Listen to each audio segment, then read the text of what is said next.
Hello, everyone. Welcome. I am Briar Harvey. This is the Neurodiversity Media Network, and we are here today for another episode of Personal Evolution with the fabulous. Nope, still not pointing. I'm never going to get it right. Never going to get it right. I just need to turn off the mirror and just let it be. It's fine. Biba. The fabulous Biba Atta. Okay, so in this season, we're talking about imposter syndrome. And Mhm. we've talked about how it shows up, some strategies for dealing with it. Last time we talked about what people get wrong about it. Mhm. And today, what we're going to unpack is like the language of it, the thoughts and the feelings. What I want you to be able to do when we're done today is have a conversation with your imposter syndrome in Mhm. whatever way that takes shape for you, whether that's journaling, whether it's just talking it out on a nature walk, whatever it is. I want you to be able to have a conversation with this part of you. So let's talk first. I want a definition again. When you say imposter syndrome, what are we meaning here? What we're meaning by imposter syndrome is that it is a common occurrence where there is self doubt, where there is a sense of unworthiness about your ability, about your accolades. When you are at a certain level, or you're achieving a certain level. And it's also wrapped in this ideal or worry that someone else is going to find out. There's a big secret that really you don't know what you're doing, or you don't deserve this thing, or you don't have the capability or whatever, and other people are going to find out. So that's the basis of my little funny definition. Okay.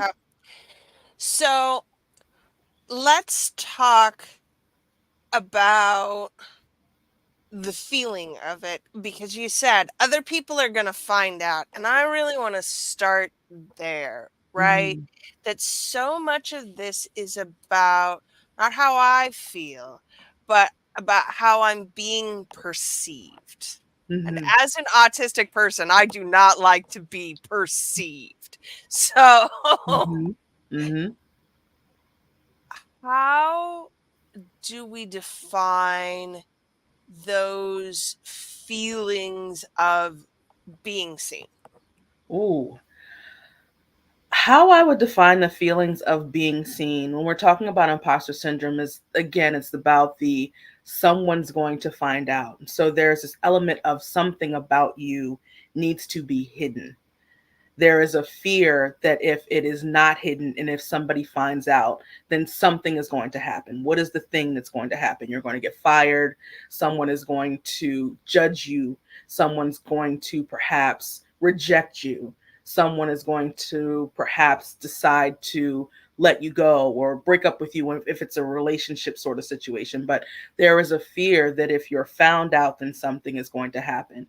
There's also this element of shame that is attached to imposter syndrome for so many of us, that it's not, it's the difference between shame and guilt. And if you want to get into like actual feelings, Brene Brown's Atlas, I think it's oh, I can't remember the name of it, but I think it's I like think it's Atlas of the Heart. Atlas of the Heart.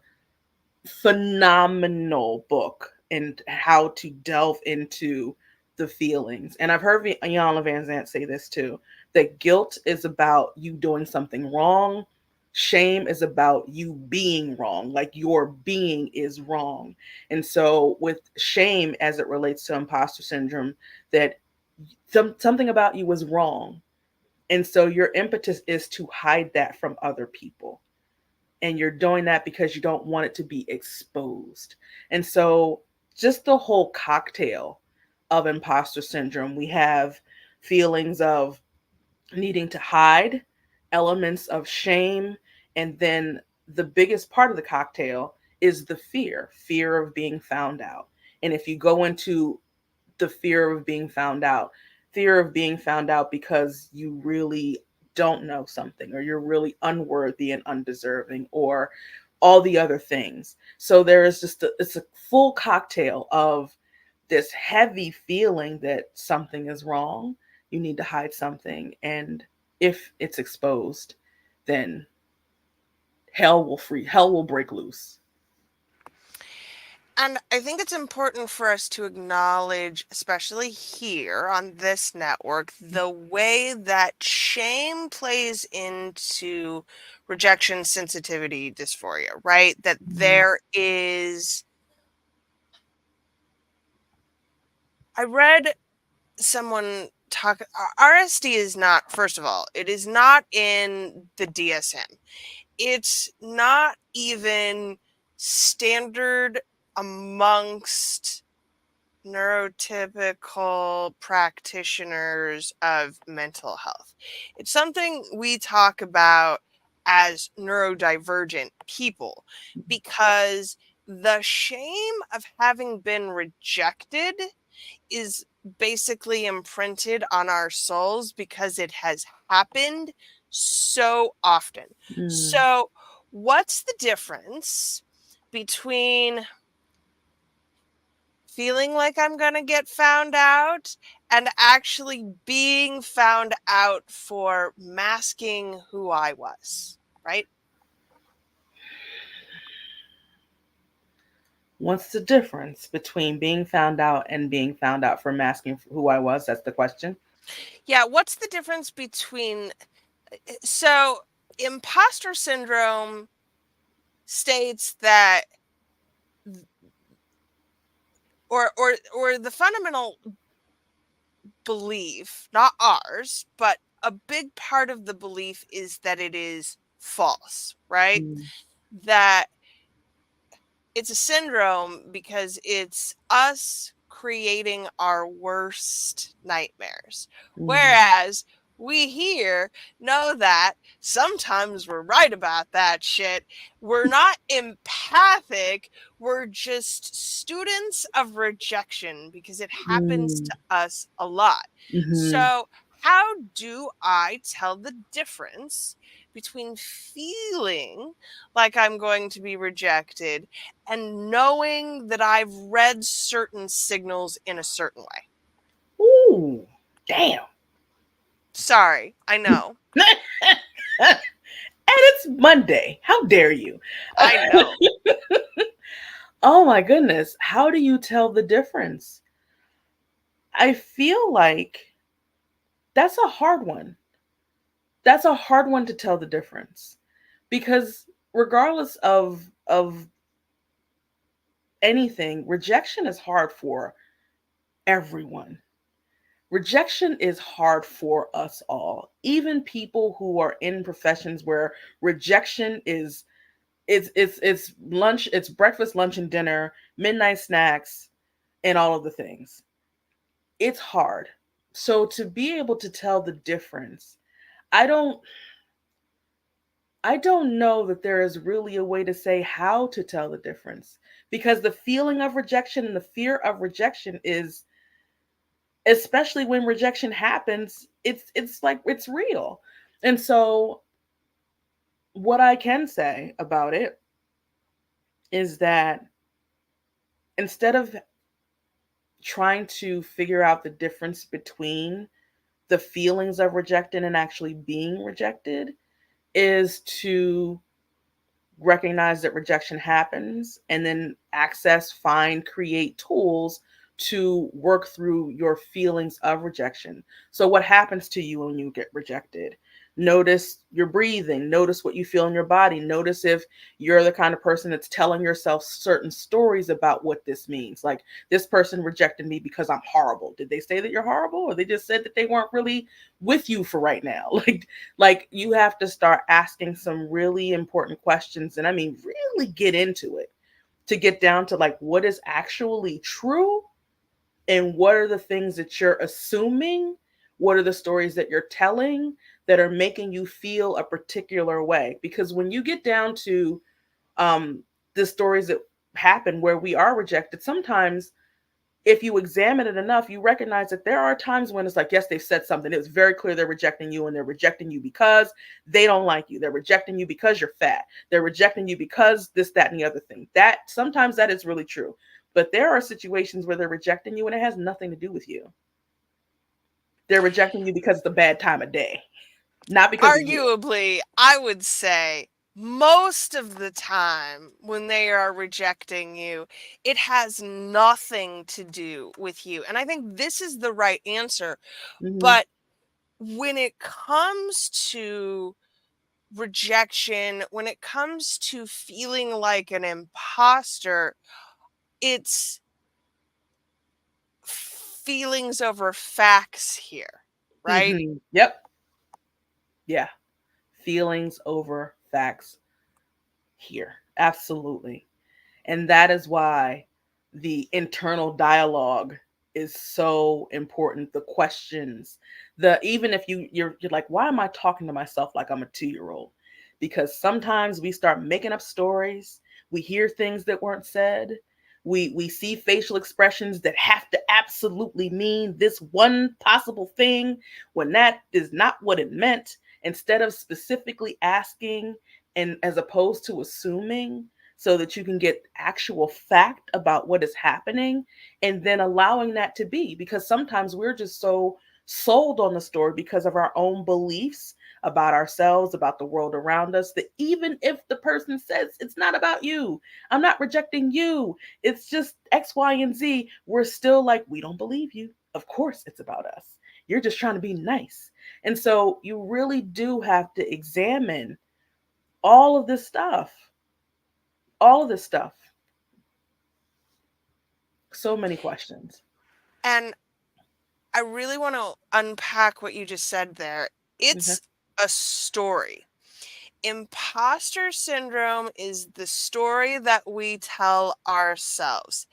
When we're telling ourselves a story, what is it that we need to do to determine whether or not that is true or false?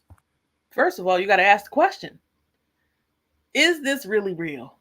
Is it really real? I have this really good friend, and we have these conversations about things, or I'll tell her something that's happened, and I'll tell her about how I'm feeling a certain kind of way about X, Y, and Z. And she'll be like, I'm hearing a little story, and I'm just like, oh, here we go. She's got the hard hat out with light on the front and the pickaxe, and she's getting ready to start digging down to the bottom of like what's actually true. Because sometimes, maybe not sometimes, maybe all the time, what I said is, in my mind, it's like I'm right. I'm right. Of course, the story's real, and I want to sit in these feelings for whatever the reason. I'm comfortable with them. It is my normal get down. It's not outside of my comfort zone. There's some new information that would be introduced if I'm actually going to get to the root of the story. So I want to stay here. So the minute that I'm challenged, I'm not happy. It's never good when she's like, are you sure that's not a story? But she's doing what I've come to begin to do. So, because I normally would never at one point ask myself, is this story true? I'm just going to rock with it like it's the truest thing I've ever seen, heard in history. But when she challenges me, it makes me have to go a bit deeper. So I'm like, oh shit, I am telling myself stories. This was a, it was so believable. This was a story. Because it's And now comfortable. it's And comfortable. and I think that's key. When we Yeah. tell ourselves stories that are patently untrue, we can hang on to them much longer because it's comfortable. It's Yeah. like cozy jammies, It they're the best. right? Cozy babies are the best. And if you realize that you're telling yourself stories, then you got to ask yourself, why is that? And then that's when the tunnels start to come into play. And you're down there and you're like, oh my God, the conspiracy theories with the tinfoil hat. You mean to tell me that shit was true? Oh my God. Who knew? But you it's easier to tell yourself these stories. Because also, if you tell yourself these stories, then is there something that it, what's my thing?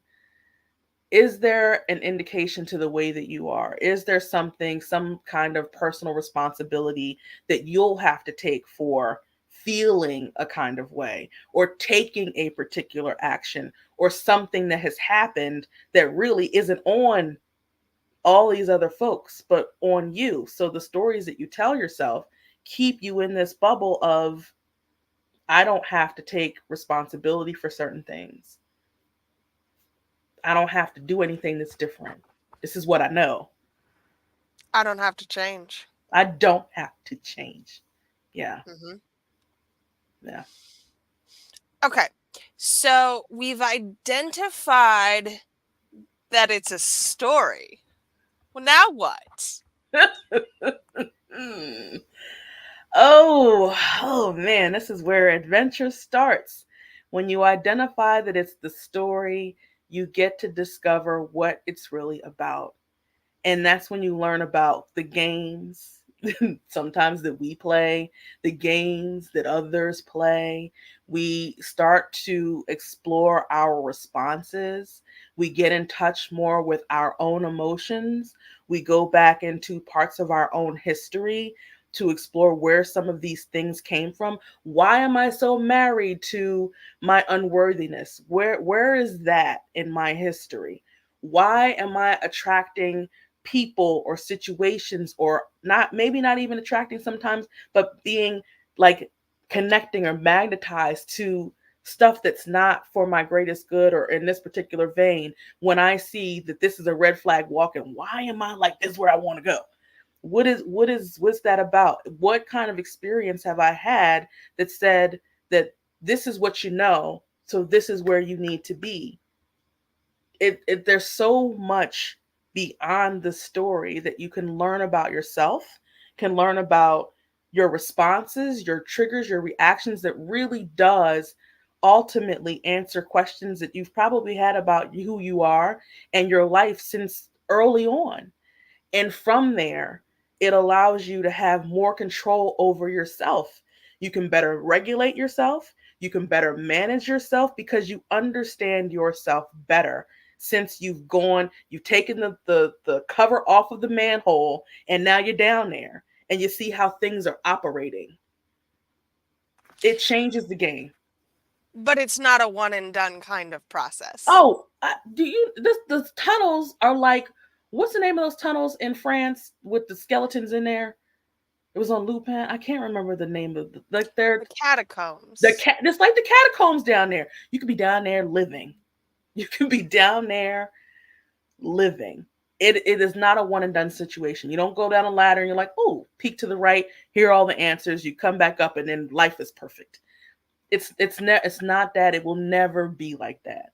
You go down, you explore, you think you have an answer, you come back up, you test out this new theory. Sometimes the theory is correct, sometimes it's working well, and then you hit a roadblock, and now there's something new here to discover. You got to go back down there and find out, well, what is this new thing? What is this really about? And that is life. You'll be going down to that tunnel forever. Okay. So part of this process of unearthing ourselves, Yes. we're just going to be I here love the that. rest of the after. It's fine. It's fine.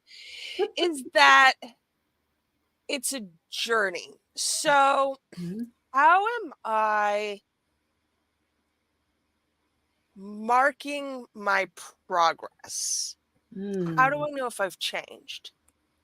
Ooh, that actually is a beautiful question. And the reason why I think that it's beautiful is because we're also focused on getting to the end, and the end is the end. Just like, we don't need to speed it up. We don't need to speed up the end. How you notice that you've changed is that as you are on your journey, as you are experiencing things, cyclical things, things that are coming back, people that are coming back, circumstances that are coming back, you recognize, because again, you've done some digging, you've done some self exploration and discovery, that there was a point in your life where you would have gotten to this point, you would have had this experience, you would have seen this person again, and you would have committed a 187. You would have committed a homicide. But the fact that you can literally sit across the table, be cordial, laugh about some things, go home and not even think about it is evidence that a change has taken place. Sometimes it's not so visceral. Sometimes it is that, hmm, let me just ask, let me just check in with myself. How am I feeling right now? Actually, I feel I feel okay. I feel okay. Oh, that's interesting, because there are times I can go back to where this would not have been okay. I would not have felt okay. I would not have been I would have reacted. Sometimes even recognizing that something happened and your first response is to just take a pause and inhale and exhale, when before you would have been taking chairs and it would have been a brawl fight. You know, it's just checking in to see. And then that is when you'll notice that there are changes. So again, subtle or very visual and visceral changes. And when we are talking about shame, Mm-hmm. it's not difficult to notice that you're feeling that Mm-hmm. again, Mm-hmm.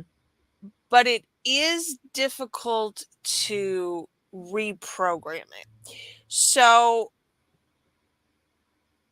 how do we identify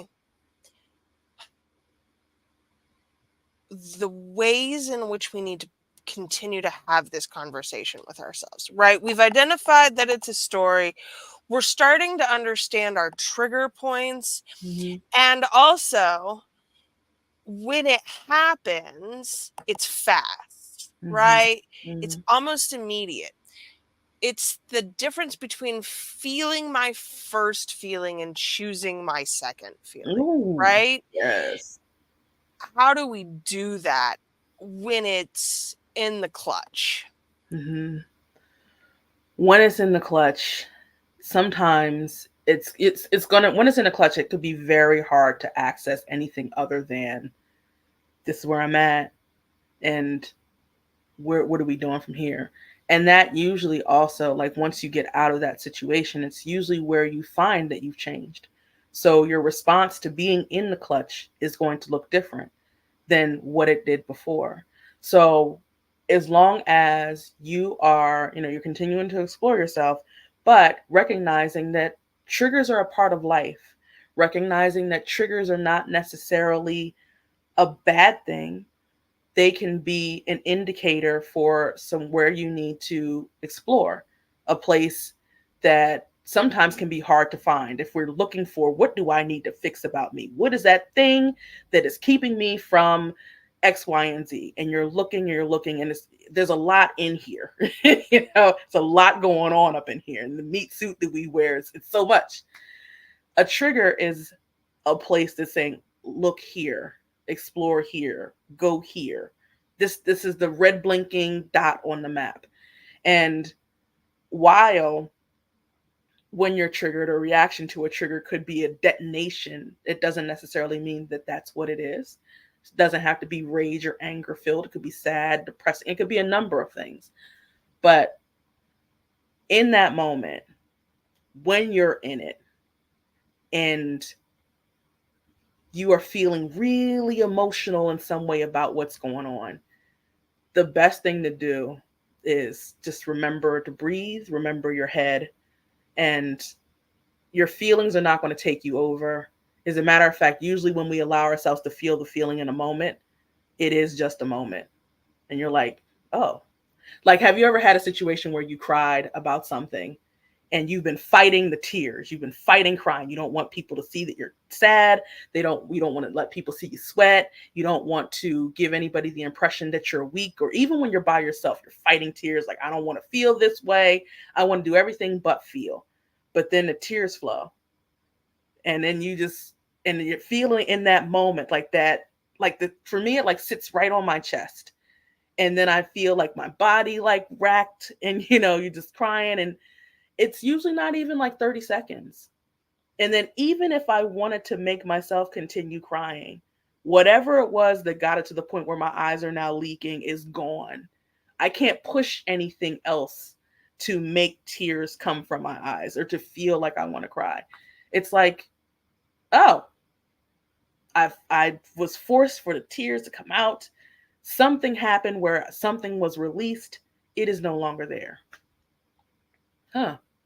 So in the clutch, the best thing you can do really is to prepare for that the clutch is going to happen.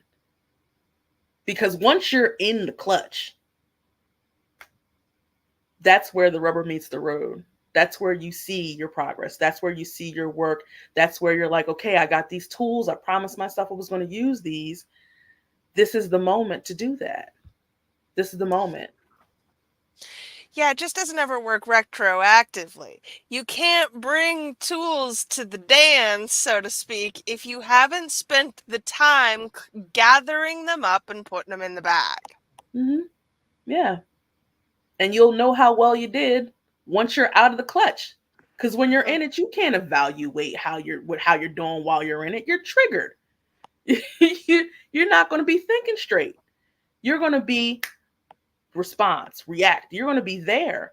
And then once you get out of that clutch, you're like, oh, okay, how do we do? Oh, I was breathing. It worked. I didn't kill somebody at this table when they said that about my mom or whatever happened, right? Or I didn't run off into the sunset. I didn't disappear and to never be seen or heard from again. Like I didn't do the things that I would do. So I've got my little checklist. How do we do during the clutch? We did well. We didn't do well. We could use improvement. We need new tools or, more practice or got to unpack. Okay, kind of messed the place up. Got to clean it up, whatever happens. But in the clutch is not the time to be evaluating how are we going to deal with this. Like, No, no, not the time, it's because you're too not late. rational. Yeah, Right. you're gone at that point. There are certain things that when you self explore, there are certain things you're like, okay, I know what the trigger is. I know what happens when I start to get to the point where I'm about to be in the clutch. So you're not quite in the clutch yet. You're getting there, and then that really is where the work is. That's before you even get to the clutch. But once you're in it, doo when you come out, that's when you're more rational, when you can see straight. But the putting things in place to happen, whether you're exiting stage left, where you're saying, hey, I need a moment, where you're saying, I really don't, this is starting, I'm feeling some kind of way. I would really, let's just put a pin in this conversation and do it another time. Like all of the things before you haul off and be in the clutch, like that happens before you get there. So you mentioned something else that I think is really valuable that's Mm-hmm. going to shock people. When I say reviewing the process, going through the postmortem is really valuable. I say that probably once a week because here too, like everywhere else, you can't know how you're going to do unless you've reviewed how you did. Yes. Yeah. This it's gonna have to it's gonna hit the fan. It's a part of life. It's a part of the assignment. It was the job description when you said yes to the job. You're gonna have emotional outbursts. You're gonna have big feelings. You're gonna have some kind of traumas. You're gonna have some moments that are not true. You're gonna make mistakes. We're human beings. We're here to feel and experience the full gamut of being a human being. I say this all the time. There is nothing in the experience that you are meant to skip. I don't give a damn if you don't like it. I don't give a damn if it doesn't feel good. If it's a part of the sadness, the lower register of emotions, all of that is part of the human experience and we're meant to experience it. Period. It's not here to feel good. I think that's where we all get the game messed up. We're not here to feel good. If we wanted to feel good, I don't know if we would have agreed to come. Like this just ain't the place. This ain't it.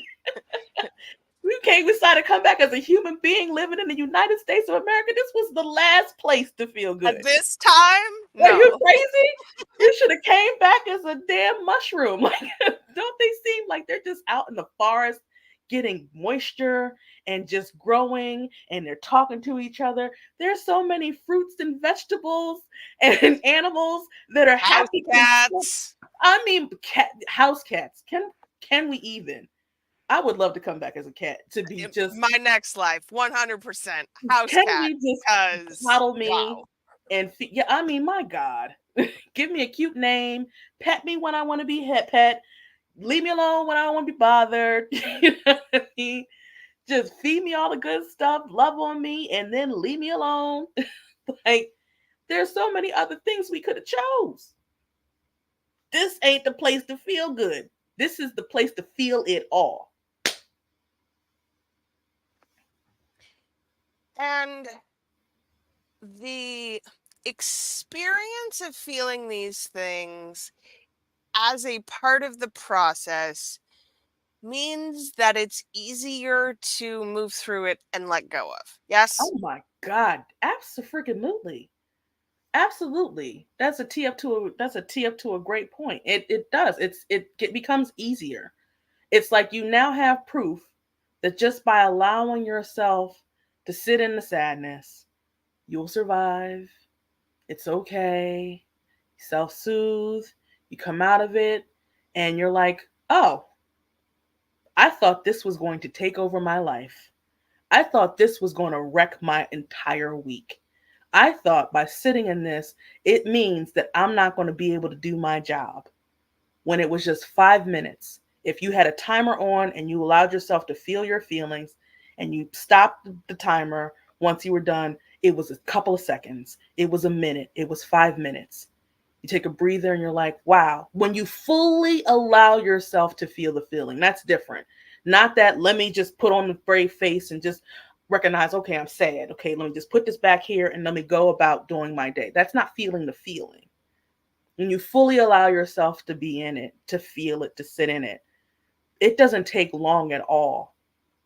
Feel it and be able to move beyond. But we don't, it is not even just, it's not, I'm not even blaming us for that. I'm not blaming us for that. We've been conditioned to believe that feelings are just, oh my God, you're emotional. You shouldn't be emotional. Like, you shouldn't be doing that. You should be logical. It's so rooted in so many things. So rooted in many things. And ultimately, the people who are in control, who are in power, by us having feelings, it means that we are not taking moments for ourselves. We know more about ourselves. We are less controllable, which is what folks want. Systems want us to be controlled. And it's better when we're cyborgs. You can, you can just program us, put the code in there, and then we go into the wherever, and we're the cog in the wheel doing the thing until we come home and retire and die off. Like that's the system. We're all playing. Thank you for playing. But in the end of the day, you wake up one morning and you realize, like, well, what happened? Where am I? I'm 87 now, and what kind of experiences have I really am I proud of they're like the joys of my life? What are the things that I can remember about certain times? Like, your feelings make it colorful. Your feelings make it vibrant. It makes it real. You're present when you're feeling. That all creates memories. Like, so by not allowing yourself to feel, like, you're setting yourself up to be controlled by others. I mean we want to be, because again, this is a system. This is where we at. We came here, part of the assignment. There is no red pill. We've all taken the blue pill because that is all that exists for us. So we got to play the game. But that doesn't mean that we can't have beautiful experiences. It doesn't mean that we can't have happiness and joy and all the rest of these other things. Doesn't mean any of that stuff. It's all a part of the experience that all of us are deserving and worthy of. But that doesn't mean it's not without work. It doesn't mean it's not without hardship, doesn't mean it's not without challenge and difficulty, but it doesn't have to be all the time. Doesn't have to be all this time. And I think that gets us to like our Super Saiyan or Final Evolution or whatever cartoon manga you would like to apply here as, the ultimate stage of growth. That once you've moved through these things, once you've collected your tools, your next assignment is to go out and do this for other people. Mm-hmm. Yeah. Your next assignment is to go out and do this for other people. And the best way that you can do it for other people is by modeling what it looks like. Yes. The best way. The best way. And people are watching you. People are watching you that love you. People are watching you that don't like you at all. People are watching you. They're learning from you. They're seeing you grow. They're seeing things about you that you may not see about yourself. They're recognizing things within themselves simply by your presence. So, you modeling these changes is an inspiration. It can be aspirational for other people. And so that's why that's so important. Like, you do it out loud. And that's the problem with shame. You're not doing anything out loud. You're hiding. Yes. And you're so needed. It's so needed for you to be seen. You're meant to show people and be real with people, be authentic and tell them about what's going on, what you're feeling, what you're thinking, because that is how we all learn and grow together.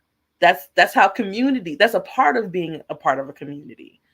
And by hiding yourself, you're you are keeping certain things from people that really do need you, that may not even recognize that they do.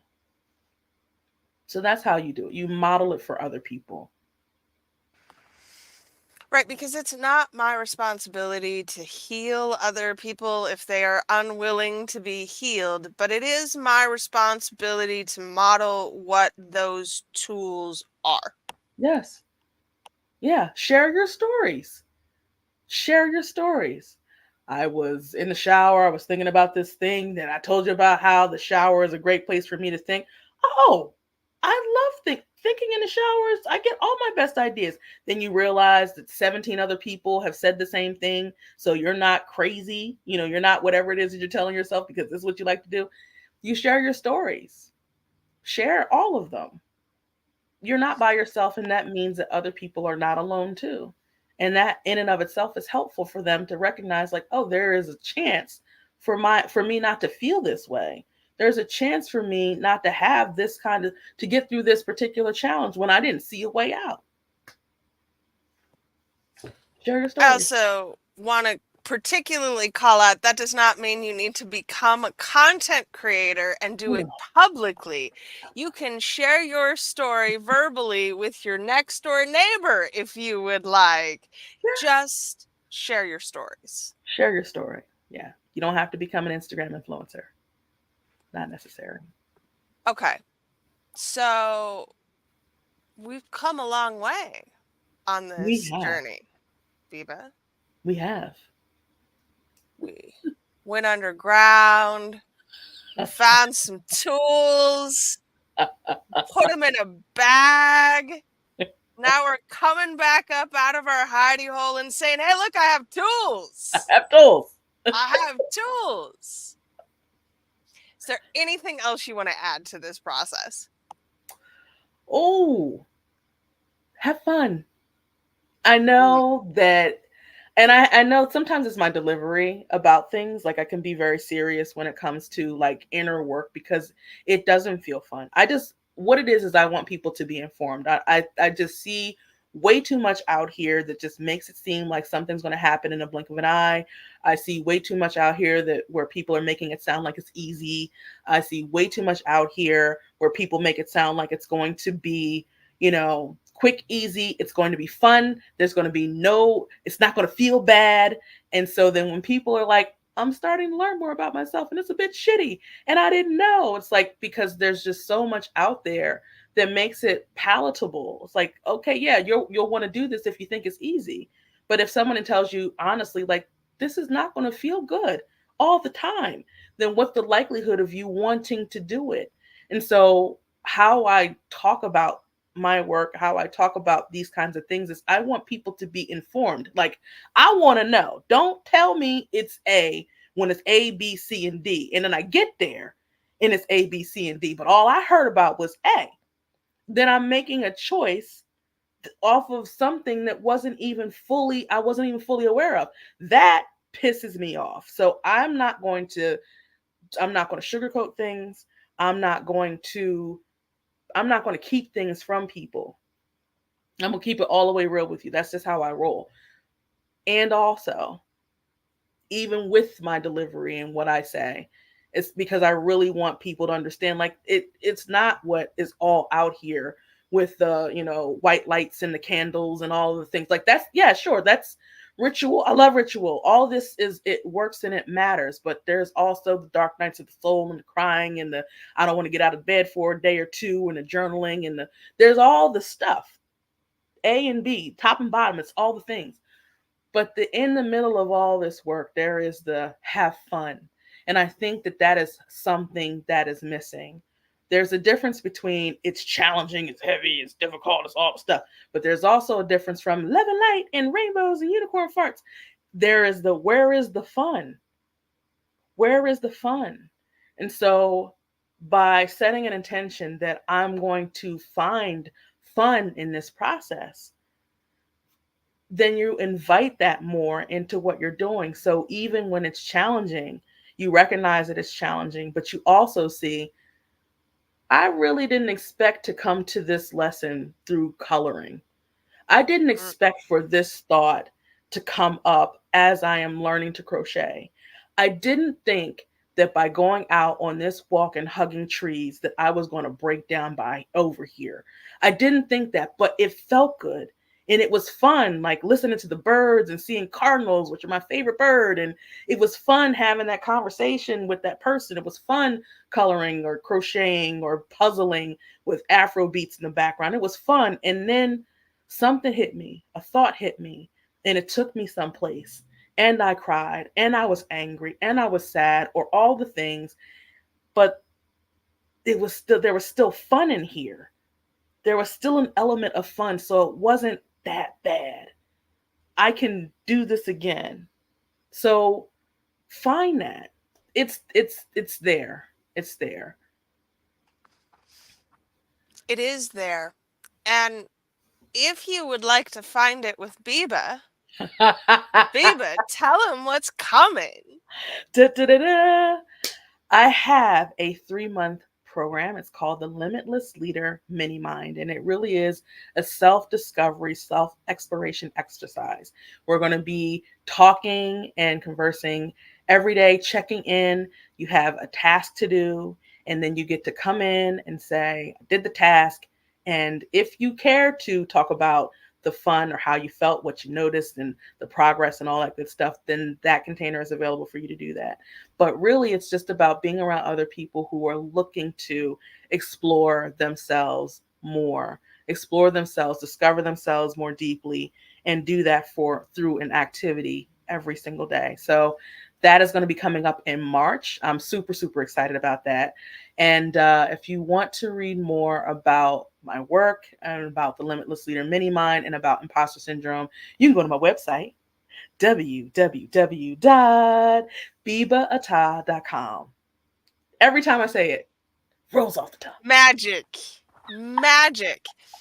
Like, y'all, I think what's key here, and the work that I am doing every day really just brings this point home.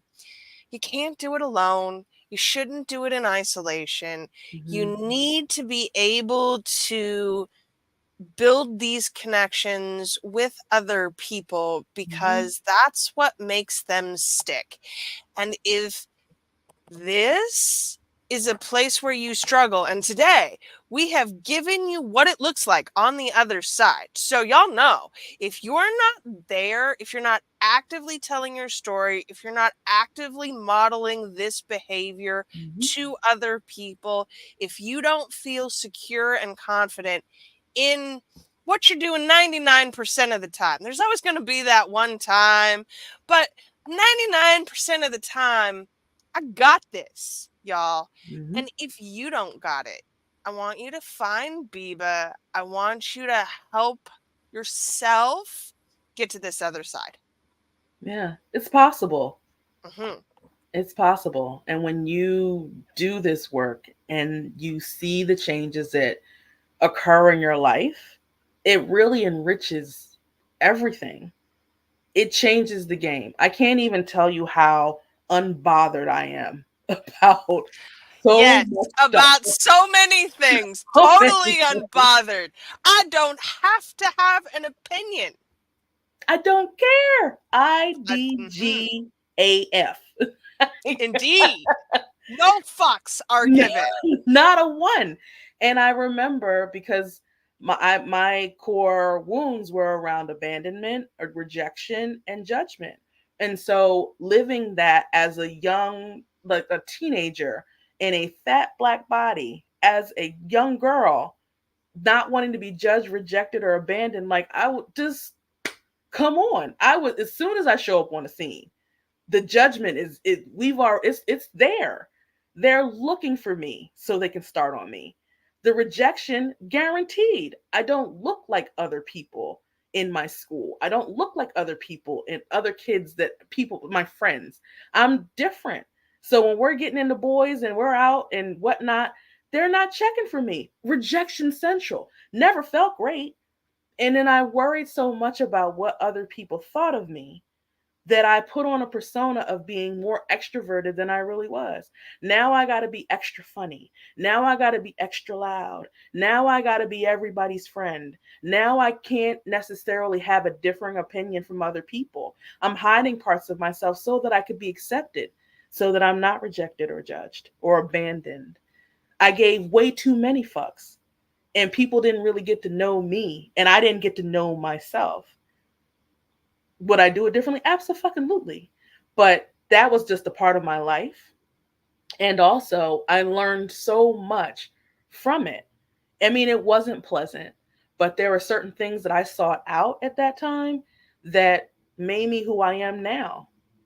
I wouldn't have some of the interests that I have. I wouldn't even be able to have this conversation about this in this way and do the work that I do, which is like my purpose in life, right?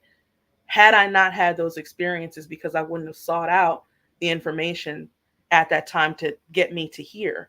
So while it was difficult, it was challenging, like for me, it was necessary for me to become me. And so now that I've gotten here, yeah, my fucks. Oh, you're fat. Is there anything else? Matter of fact, I don't care if there's anything else. And if I was really pissed off, I would fucking roast you, because I had to learn on the playground. You know what I mean? Like, you got to be quick when you're out there getting roasted every day.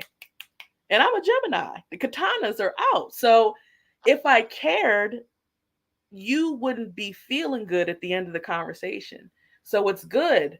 It saves me so much energy, so much labor that I can put into the things that are important to me, the people who are important to me, the conversations that I have with people who matter to me are so different because I have energy for them in a different way, where I was exhausted wearing the heaviness of that mask where I'm not myself. I can't be myself. People won't like me. I'm afraid. Now, yeah, my relationships are different. Life is different. How I show up in life is different. What I'm doing different. Like, better. Wasn't Yes. easy. Still not easy. No, but And worth yet, it. worth it. Worth it. My friend, it is my honor and privilege to be able to be on this journey with you. I know. I'm Thank so grateful you for you. for Thank being you. here today. This was fantastic. Y'all, we'll have links in the show notes. You can find those on neurodiversitymedianetwork.com. Thank you all so much for being here. Joys and delights, all of you. We'll see you next